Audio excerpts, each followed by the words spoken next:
एक घने जंगल के किनारे एक छोटा सा गांव था। गांव वाले अपनी सादा जिंदगी में बहुत खुश थे।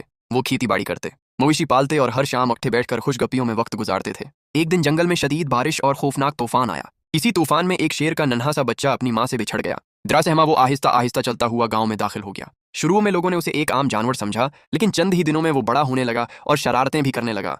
कभी बकरियों को डरा देता, कभी मुर्गियां उठा ले जाता और कभी बच्चों के पीछे दौड़ने लगता। गांव वाले बहुत परेशान हो गए। सबने मिलकर फैसला किया कि अगर उसे ना रोका गया तो ये बड़ा होकर खतरनाक साबित हो सकता है। कुछ लोग उसे मारने के हक में थे, मगर गांव के एक दाना बूढ़े शख्स ने कहा, यह अभी सिर्फ एक बच्चा है। अगर उसे मोहब्बत और सही तरबियत दी जाए तो शायद ये किसी को नुकसान न पहुंचाए। बूढ़े शख्स ने शेर के बच्चे को खाना देना शुरू कर दिया। आहिस्ता आहिस्ता वो उससे मानुस हो गया, लेकिन वक्त गुजरता गया और शेर का बच्चा मजीद ताकतवर होता चला गया। एक दिन उसने एक किसान के मवेशी पर हमला कर दिया। अब गांव वालों का गुस्सा बढ़ गया। इसी रात बूढ़े शख्स ने सोचा कि अब उसे वापस जंगल में छोड़ देना ही बेहतर है। अगली सुबह वो चंद बहादुर लोगों के साथ शेर के बच्चे को लेकर जंगल की तरफ रवाना हो गया। वहां पहुंचकर उन्होंने जोर जोर से आवाजें लगाई।